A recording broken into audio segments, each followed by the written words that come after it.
శుభోదయం. ఈ వారం జీవన జ్యోతి కార్యక్రమానికి స్వాగతం. ఈ వారం జీవన జ్యోతిలో చర్చించిన జీవన సమస్యలు మరొక్కసారి చూద్దాం. ముందుగా కాళ్ళు చేతులు వణికే సమస్య నివారణకు డాక్టర్ గాయత్రి దేవి గారు తెలియజేసిన ఆయుర్వేదంలోని పరిష్కార మార్గాలను ఇప్పుడు చూద్దాం. ఈ కాళ్ళు చేతులు వణకడం అనేటువంటిది చాలా కారణాల వల్ల జరుగుతూ ఉంటుంది. అంటే కొన్ని జబ్బులు అవ్వచ్చు, కొన్ని మానసిక ఆందోళన కానీ, లేకపోతే కొంచెం నరాల బలహీనత కానీ, ఇలా రకరకాల కారణాల వల్ల ఇలా వణకడం అనేటువంటి కనిపిస్తుంది. కొన్నిసార్లు టెంపరీగా ఉండిపోతూ ఉంటుంది, కొన్నిసార్లు అది ఎక్కువ రోజులు బాధిస్తూ ఉంటుంది అనమాట. వీటి గురించి కొన్ని మాటలు మాట్లాడుకుందాం ఇప్పుడు మనం. అందులో ఏంటంటే మొట్టమొదటి మనం చెప్పుకోవాల్సినటువంటి సింపుల్ విషయాలతోటి మొదలు పెడదాం. ఇప్పుడు భయంకరంగా కాంప్లికేటెడ్వి కాకుండా సింపుల్గా ఏంటంటే చాలాసార్లు కొంచెం మానసిక ఆందోళన ఉన్నటువంటి వాళ్ళలో, ఆ టైంలో ఆందోళన ఉన్నప్పుడు లేకపోతే ఎక్కువగా ఆందోళన పడే వాళ్ళలో ఈ కాళ్ళు చేతులు వణకడం అనేటువంటిది మనం చాలాసార్లు చూస్తూ ఉంటాం. అంటే అసలు వాళ్ళ కాళ్ళు చేతులు ఆటలేదని కూడా అంటూ ఉంటారు. చూడడానికి కనపడుతూ ఉంటుంది, ఇలా చేతులు పెట్టేసరికి వణుకొస్తూ ఉంటుంది. అంటే మానసిక ఆందోళన ఉన్నప్పుడు దాని ప్రభావం మన మెదడులో ఉండేటువంటి కొన్ని సెక్రీషన్స్ మీద వస్తుంది. ఆ సెక్రీషన్స్ అన్నీ ఏంటంటే లోపల కండరాలని, నరాలని కూడా ఎక్కువగా ఉత్తేజితం చేస్తూ ఉంటాయి. అలాంటప్పుడు ఈ కాళ్ళు చేతులు వణకడం అనేటువంటిది జరుగుతూ ఉంటుంది. అలాగే ఏంటంటే కొన్ని పోషకాహార లోపాలు ఉన్నప్పుడు, ముఖ్యంగా బి కాంప్లెక్స్ కనుక లోపించినట్టయితే ఈ కాళ్ళు చేతులు వణకడం అనేటువంటిది కనిపిస్తూ ఉంటుంది అనమాట. చాలా మందిలో అంటే కొంచెం సరిగా పోషకాహారం తీసుకోకపోవడం కానీ, లేకపోతే తీసుకున్నా కూడా వాళ్ళకి శరీరానికి వంట పట్టకపోవడం అనేటువంటిది, కొన్ని అనారోగ్యాల్లో ఈ విటమిన్లు లోపించడం అనేటువంటిది కూడా జరుగుతూ ఉంటుంది. ఇటువంటివన్నీ ఉన్నప్పుడు ఏంటంటే ఆ పోషకాహార లోపం అంటే బి కాంప్లెక్స్ సరిపోయినంత లేకపోవడం వల్ల నరాలు బలహీనపడి ఈ కాళ్ళు చేతులు వణకడం అనేటువంటిది వాళ్ళలో కూడా కనిపిస్తూ ఉంటుంది. ఇంకా అలాగే ఏంటంటే ఇప్పుడు టెంపరీగా అంటే మానసిక ఆందోళన ఒక నేచర్గా ఉంటుంది కొంతమందికి. అంటే అన్నింటికి కంగారు పడిపోవడం అనేటువంటి ఒక నేచర్ ఉంటుంది. అలా కాకుండా ఏదో ఎగ్జామ్స్ టైంలో, పరీక్షలు, లేకపోతే ఇంటర్వ్యూలు, లేకపోతే పెళ్లి చూపులు అనుకోండి, ఇలాంటివి ఏవైనా ఉన్నప్పుడు వాళ్ళకి ఏంటంటే ఆ సమయంలో కొంత ఆందోళన ఉండటం వల్ల టెంపరీగా ఆ కాసేపు మాత్రం కాళ్ళు చేతులు వణకడం, ఆ తర్వాత తగ్గిపోవడం జరుగుతుంటుంది. దాని గురించి పెద్దగా వరి అవ్వాల్సి కూడా ఏమీ లేదు. ఇంకా ఇవి కాకుండా అంటే కొన్ని స్టేజ్ ఫియర్ ఉన్నా కూడా కాళ్ళు చేతులు వణకటం అనేది ఉంటుంది. అది కూడా పెద్ద ప్రాబ్లంగా అనుకోక్కర్లేదు. అయితే జబ్బుల పరంగా మనం చూసినట్టయితే కనుక థైరాయిడ్ సమస్య ఉన్నప్పుడు, థైరాయిడ్ సమస్య ఏంటంటే థైరాయిడ్ లోపం ఉండేటువంటి హైపోథైరాయిడిజం ఉందనుకోండి, చాలా కాలం పాటు దాన్ని ఐడెంటిఫై అంటే నిర్ధారణ అవ్వలేదు, వ్యాధి తెలియలేదు, ఉంది అని చెప్పి తెలియలేదు అనుకోండి. అలాంటప్పుడు ఆ లోపల శరీరంలో ఉండేటువంటి హార్మోన్లలో కొన్ని మార్పులు ఉంటాయి, మనకు తెలిసినా తెలియకపోయినా అవి లోపల జరుగుతూ ఉంటాయి కదా. అటువంటి సమస్య ఉన్నప్పుడు ఏంటంటే దాని ట్రీట్మెంట్ అది జరగనట్టయితే కనుక వాళ్ళకి కాళ్ళు చేతులు వణకడం అనేటువంటిది ఒక లక్షణంగా కనపడుతూ ఉంటుంది. కాళ్ళు చేతులు వణికే సమస్య తగ్గించుకోవడానికి ఒక కషాయం లాంటి ఔషధం తయారు చేద్దాం.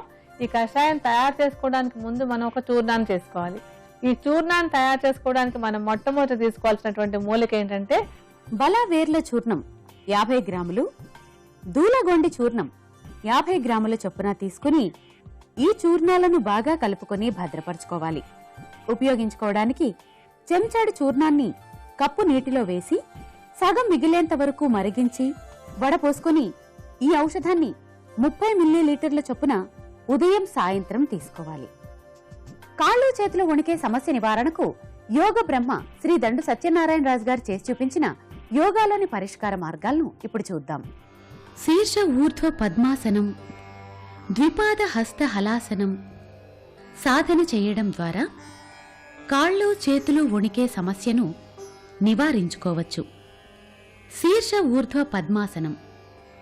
ఈ ఆసనం సాధన చేయడానికి ముందుగా మోకాళ్ళు చేతులపై ముందుకు వంగుతూ తలను కిందకి పోనిస్తూ జోడించి ఉన్న 2 చేతుల మధ్య మాడను నేలకు ఆంచి ఇప్పుడు కాళ్ల వేళ్లను దృఢం చేసి నడుమును పైకెత్తి కాళ్లను కూడా పైకెత్తి పద్మాసనంలో నిటారుగా ఉంచాలి.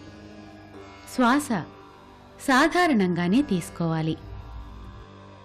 ఇలా ఈ ఆసనం రోజు 6 నుండి 10 సార్లు సాధన చేయవచ్చు. రెండవ ప్రక్రియ ద్విపాద హస్త హలాసనం.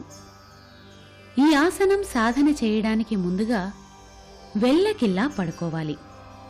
ఇప్పుడు కాళ్ళు రెండింటినీ పైకెత్తుతూ నడుమును కూడా పైకెత్తి కాళ్లను తలవైపుగా కిందకి దించుతూ వేళ్లను నేలకు ఆంచి ఇప్పుడు 2 చేతుల్ని కాళ్ల మీదుగా బంధించి పట్టుకోవాలి. ఇప్పుడు కూడా శ్వాస సాధారణంగానే తీసుకోవాలి. ఇలా ఈ ఆసనం రోజు 6 నుండి 10 సార్లు సాధన చేయవచ్చు. కాళ్ళు చేతులు వణికే సమస్య నివారణకు ఆయుర్వేద యోగా శాస్త్రాల్లోని చక్కటి పరిష్కార మార్గాలను తెలుసుకున్నాం కదా. మరిప్పుడు జీర్ణశక్తి పెరిగేందుకు ఆయుర్వేదంలో ఉన్న మార్గాలను ఇప్పుడు చూద్దాం.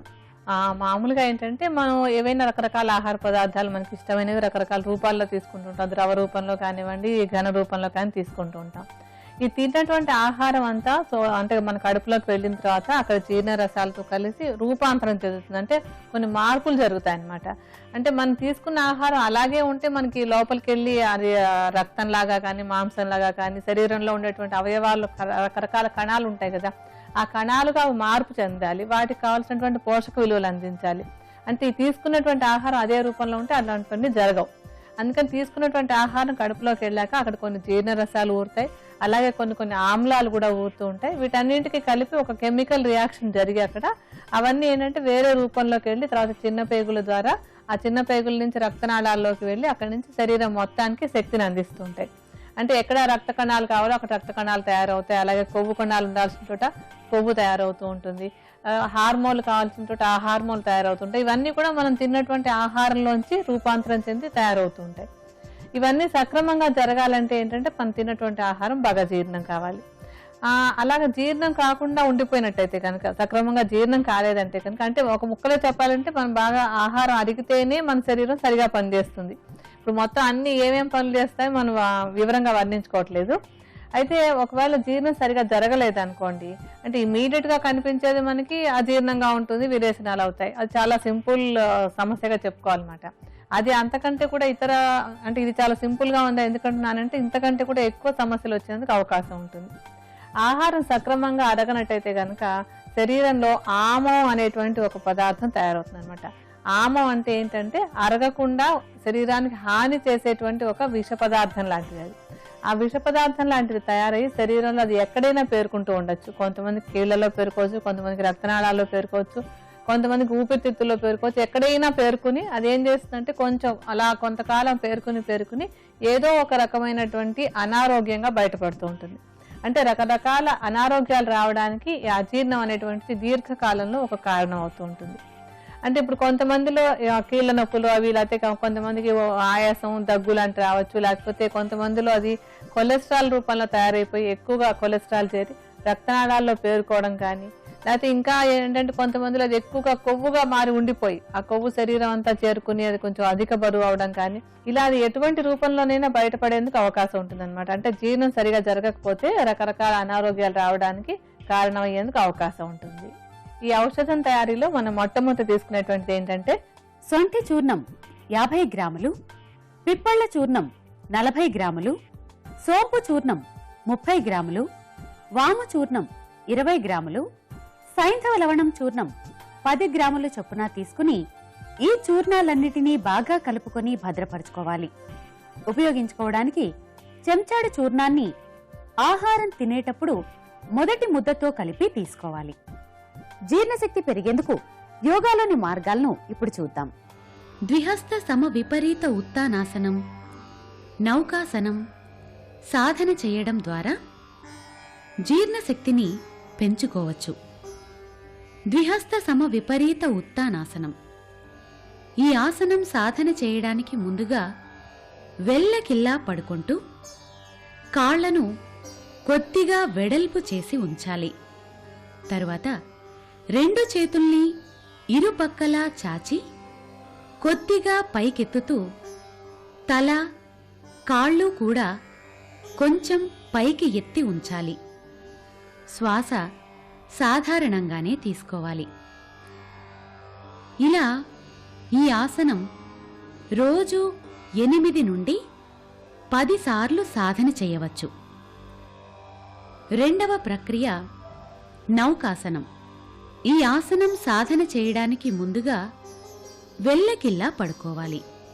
ఇప్పుడు ఉదర పైభాగపు శరీరాన్ని, కాళ్లను కొద్దిగా పైకెత్తి, చేతుల్ని కూడా పైకెత్తి నేలకు సమాంతరంగా ఉంచాలి.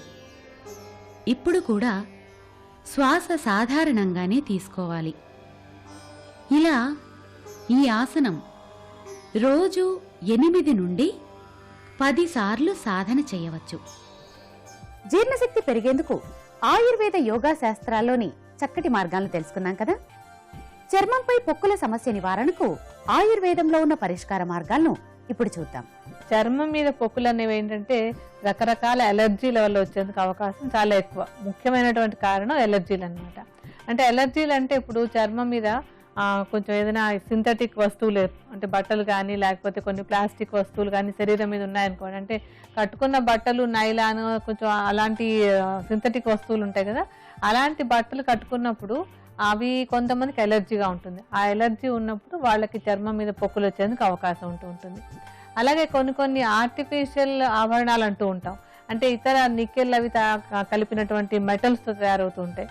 అటువంటి మెటల్ ఉన్నటువంటి అంటే అటువంటి లోహంతో తయారైనటువంటి ఆభరణాలు పెట్టుకున్నట్టయితే కనుక వాటికి ఎలర్జీ ఉన్నప్పుడు కూడా ఈ చర్మం మీద పొక్కులు అనేటువంటి వస్తూ ఉంటాయి. అలాగే కొన్ని కాస్మెటిక్స్ అంటే స్ప్రేలు అవి ఉంటూ ఉంటాయి. ఆ స్ప్రేలకి వాటికి ఏదైనా ఎలర్జీ ఉందంటే కూడా చర్మం మీద పొక్కులు వచ్చేందుకు అవకాశం ఉంటుంది.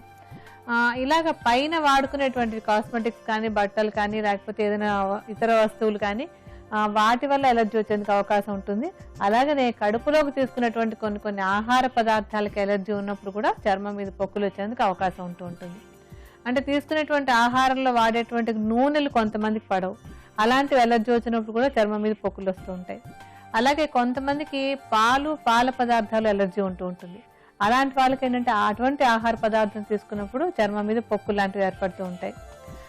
అలాగే కొంతమందికి ఏంటంటే చేపలు కానీ లేకపోతే మష్రూమ్స్ కానీ ఇలాంటివి కొంతమందికి పడకుండా ఉంటాయి అనమాట. అంటే పుట్టగొడుగులు అంటూ ఉంటారు కదా, ఇట్లాంటివి పడనప్పుడు కూడా వాటి వల్ల కూడా చర్మం మీద పొక్కులు వచ్చేందుకు అవకాశం ఉంటుంది. ఇలాగేంటంటే తినేటువంటి ఆహార పదార్థంలో ఎలర్జీ ఉంటే పొక్కులు వస్తూ ఉంటాయి. అలాగే చర్మం మీద ఉన్నటువంటి అంటే పైన వాడుకునేటువంటి వస్తువులలో ఉండేటువంటి ఎలర్జీ వల్ల పొక్కులు వస్తూ ఉంటాయి. ఇవేవి కాకపోతుంటే ఏంటంటే కడుపులో ఒక్కొక్కసారి పురుగులు ఎక్కువగా ఉన్నప్పుడు, కడుపులో పురుగులు అవి ఉంటే కనుక వాటి వల్ల కూడా చర్మం మీద పొక్కులు వస్తూ ఉంటాయి. ఇవి కాకుండా ఏంటంటే ఇంకా కొన్ని ఇన్ఫెక్షన్లు వస్తూ ఉంటాయి. చర్మం మీద బ్యాక్టీరియల్ ఇన్ఫెక్షన్లు లేకపోతే ఫంగల్ ఇన్ఫెక్షన్లు వస్తూ ఉంటాయి. అటువంటి ఇన్ఫెక్షన్లు వచ్చినప్పుడు కూడా ఏ భాగంలో ఇన్ఫెక్షన్ వచ్చిందో అక్కడ చర్మం మీద పొక్కులు కనిపించడం అనేటువంటిది కనిపిస్తూ ఉంటుంది. అందులో ఏంటంటే ఇవి కొన్ని అప్పటికప్పుడు వచ్చిపోతూ ఉంటాయి.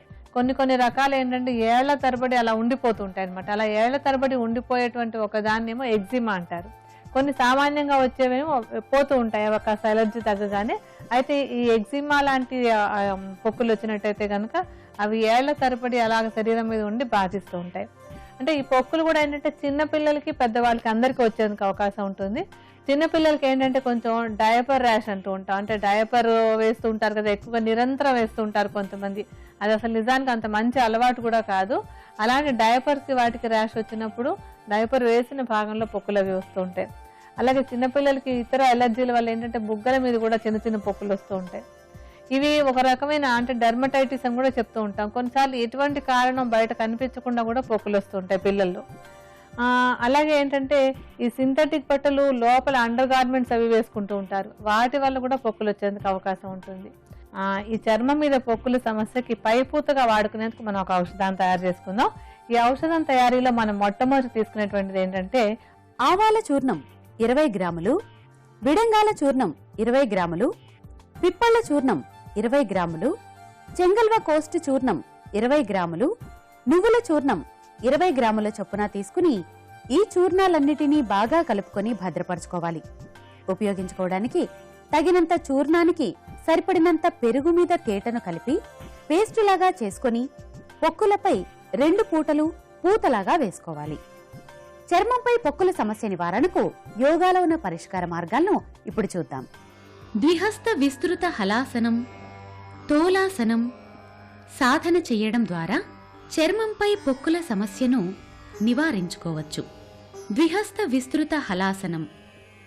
ఈ ఆసనం సాధన చేయడానికి ముందుగా వెల్లకిల్లా పడుకుంటూ కాళ్ళు రెండింటినీ పైకెత్తుతూ నడుమును కూడా పైకెత్తి కాళ్ల వేళ్లను నేలపై ఆంచి ఇప్పుడు ఎడమ కాలును ఎడమవైపు, కుడి కాలును కుడివైపుగాను వీలైనంతగా పోనిచ్చి ఉంచి ఎడమ చేతిని ఎడమ కాలి మడమ వద్ద, కుడి చేతిని కుడి కాలి మడమ వద్ద ఉంచాలి. శ్వాస సాధారణంగానే తీసుకోవాలి. ఇలా ఈ ఆసనం రోజు 6 నుండి 8 సార్లు సాధన చేయవచ్చు. రెండవ ప్రక్రియ తోలాసనం. ఈ ఆసనం సాధన చేయడానికి ముందుగా పద్మాసనంలో సౌకర్యవంతంగా కూర్చోవాలి.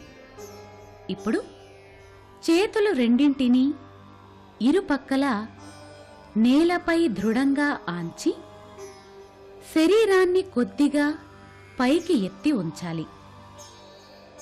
ఇప్పుడు కూడా శ్వాస సాధారణంగానే తీసుకోవాలి. ఇలా ఈ ఆసనం రోజు 6 నుండి 10 సార్లు సాధన చేయవచ్చు. చర్మంపై పొక్కుల సమస్య నివారణకు ఆయుర్వేద యోగా శాస్త్రాల్లోని చక్కటి పరిష్కార మార్గాలను తెలుసుకున్నాం కదా. చిగుళ్ల నుండి రక్తం కారే సమస్య నివారణకు ఆయుర్వేదంలోని పరిష్కార మార్గాలను ఇప్పుడు చూద్దాం. చిగుళ్ళకి అనారోగ్యాలు రావడానికి ఏంటంటే 2-3 రకాల కారణాలు చెప్పుకోవాలి మనం. ఒకటి నోటి శుభ్రతకు సంబంధించినటువంటివి, ఆ తర్వాత రెండోది ఏంటంటే పోషకాహారపు లోపాలు ఒక కారణం, ఆ తర్వాత కొన్ని సమస్యల కోసం వాడేటువంటి మందుల ప్రభావం వల్ల ఇటువంటి సమస్యలు రావడం అనేటువంటి జరుగుతూ ఉంటుంది. అంటే మామూలుగా ఏంటంటే ఎందుకు సమస్యలు వస్తాయని చూసినప్పుడు నోరు పరిశుభ్రంగా ఉంచుకోవడం అనేటువంటిది పళ్ళు చిగుళ్ళు రెండు ఆరోగ్యంగా ఉండడానికి చాలా ముఖ్యమైనటువంటిది. కేవలం పళ్ళు చిగుళ్ళు ఆరోగ్యంగా ఉంచుకోవడానికే కాదు, నోట్లో ఉండేటువంటి బ్యాక్టీరియా అవన్నీ కూడా ఏంటంటే నోట్లోంచి కడుపులోకి వెళ్ళి ఇతర అనారోగ్యాలు రావడానికి కూడా కారణం అవుతుంటాయి. అందుకని నోటి శుభ్రత అనేటువంటి చాలా అవసరమైనటువంటిది. ముఖ్యంగా ఏంటంటే చిగుళ్ళు గట్టిగా బిగిసిపోయి ఉండవు, పంటి మీద అలాగ పట్టుకొని ఉంటాయి అన్నమాట, కొంచెం లూజ్గా కూడా ఉంటూ ఉంటాయి. మనం తిన్నటువంటి ఆహారపు పదార్థం అది ఏదైనా కొంచెం నోట్లో ఇరుక్కున్నట్టయితే అది ఆ చిగుళ్ళకి పళ్ళకి మధ్యలో చేరుకుపోయి ఉంటుంది. మనం బయట ఇంట్లో ఎప్పుడైనా సరే ఒక ఆహార పదార్థం వదిలేసినట్టయితే కనుక దాని మీద బ్యాక్టీరియా అది చేరి పాడైపోతూ ఉంటుంది కదా ఒక సమయం దాటిన తర్వాత. అంటే ఇప్పుడు నోట్లో కూడా అదే విధంగా మనం తీసుకునేటువంటి ఆహార పదార్థం అంటే చిన్నగా ఆహారపు ముక్కలు అవి ఉండిపోతూ ఉంటాయి కదా, అలాంటివి కూడా నోట్లో ఉన్నప్పుడు ఏంటంటే అక్కడ బ్యాక్టీరియా చేరి ఆ బ్యాక్టీరియా వీటి ఆహారాన్ని కొంచెం దాని మీద ప్రభావం చూపించి నోట్లో కొంచెం హానికారకమైనటువంటి వాతావరణాన్ని తయారు చేస్తూ ఉంటాయి. అలాంటప్పుడు అవి చిగుళ్ళకి కొంచెం ఇన్ఫెక్షన్ రావడానికి కారణం అవుతూ ఉంటాయి. అలాగే ఇప్పుడు ఇంకొకటి ఏంటంటే ఆహారం తీసుకున్న తర్వాత కొంచెం శుభ్రంగా నోరు కడుక్కోకపోవడం కానీ పళ్ళు కడుక్కోకపోవడం కానీ అనేటువంటి చాలా మందికి ఉన్నటువంటి అలవాటు. ముఖ్యంగా రాత్రిపూట పడుకునే ముందు పళ్ళు తోముకోవడం అనేటువంటి అలవాటు చాలా తక్కువ మందికి ఉంటూ ఉంటుంది. అలాంటప్పుడు కూడా ఏంటంటే రాత్రిపూట ముఖ్యంగా ఆ నోట్లో ఉండేటువంటి ఆహార పదార్థం కొంచెం మిగిలిపోతుంది కనుక దాని మీద కూడా బ్యాక్టీరియా చేరి అవి కొంచెం అంటే పాచి పట్టే పళ్ళు అంటూ ఉంటాం కదా, అలాంటి పదార్థం తయారవడానికి కారణం అవుతుంటుంది. ఆ పాచి అనేటువంటి పళ్ళ మీద ఎక్కువ రోజులు అలా ఉండిపోతూ ఉన్నట్టయితే పదే అది చిగుళ్ళకి హానికారకంగా తయారవుతూ ఉంటుంది. ఈ కారణంగా ఏమవుతుందంటే చిగుళ్ళు అవి వాచిపోవడం, ఆ తర్వాత చిగుళ్ళ నుంచి రక్తం కారడం లాంటి సమస్య రావడం, లేకపోతే చిగుళ్ళకి చీము పట్టడం, ఇలాంటి సమస్యలు తర్వాత స్టెప్ బై స్టెప్ వస్తూ ఉంటాయి అన్నమాట. ఇంకా ఇవి కాకుండా ఏంటంటే ఆహారం విషయంలో కూడా లోపాలు అనుకున్నాం కదా, పోషకాహారపు లోపాలు అని చెప్పి. ఈ చిగుళ్ళు ఆరోగ్యంగా ఉండడానికి విటమిన్ సి చాలా అవసరమైనటువంటిది. విటమిన్ సి తగినంతది మన ఆహారంలో లేకపోయినట్టయితే కనుక ఈ చిగుళ్ళకి వాపులు రావడం, అలాగే చిగుళ్ళు బాగా మెత్తగా అయిపోవడం, వాటి నుంచి రక్తం కారడం, ఇలాంటి సమస్యలు వచ్చేందుకు అవకాశం ఉంటుంది. ఇంకా ఆ తర్వాత ఇంకొకటి ఏంటంటే కొన్ని ఆరోగ్య సమస్యల కోసం దీర్ఘకాలం పాటు మందులు అవి వాడుతూ ఉంటారు. అందులో ముఖ్యంగా మనం చెప్పుకోవాల్సినటువంటి ఏంటంటే ఫిట్స్ సమస్య, అంటే స్పృహ తిప్పి పడిపోవడం, కాలు చేతులు కొట్టుకోవడం వస్తుంటాయి కదా, అటువంటి ఫిట్స్ లేదా ఎపిలెప్సీ సమస్య ఉన్నప్పుడు వాళ్ళు 5 ఏళ్ళు 7 ఏళ్ళు అలా మందులు వాడుతూ ఉంటారు. అలా దీర్ఘకాలంగా వాడేటువంటి ఈ ఫిట్స్ సమస్యలో వాడే మందుల ప్రభావం వల్ల కూడా చిగుళ్ళు కొంచెం వాచి రక్తం కారడం అనేటువంటిది కనిపిస్తూ ఉంటుంది. ఇంక ఇవి కాకుండా ఏంటంటే సమస్యలు ఏమీ లేకపోయినా కూడా గర్భిణీ స్త్రీలలో కూడా కొంచెం చిగుళ్ళు అవి వాచటం, చిగుళ్ళ నుంచి కాస్త రక్తం కారడం అనేటువంటిది హార్మోన్లలో వచ్చేటువంటి మార్పుల వల్ల జరుగుతూ ఉంటుంది. అంటే దీన్ని పెద్ద సమస్యగా అనుకోకలేదు, అది ఆ ప్రెగ్నెన్సీ అయిపోయిన తర్వాత నార్మల్ అయిపోతూ ఉంటుంది. ముఖ్యంగా మనం చెప్పుకోవాల్సినటువంటిది నోటి శుభ్రత, తర్వాత ఈ విటమిన్ల లోపము, ఇంకొకటి మందుల వాడకం. ఈ కారణంగా కొంచెం చిగుళ్ళకు సంబంధించినటువంటి సమస్యలు రావడం కానీ లేదా చిగుళ్ళ నుంచి రక్తం కారడం కానీ జరుగుతూ ఉంటుంది. ఇప్పుడు ఏంటంటే ఈ చిగుళ్ళ నుంచి రక్తం కారకుండా ఉండడానికి పళ్ళు తోముకుంటూ చిగుళ్ళ మీద మసాజ్ చేసుకునేందుకు అనువుగా ఉండేటువంటి ఒక చూర్ణాన్ని తయారు చేసుకుందాం.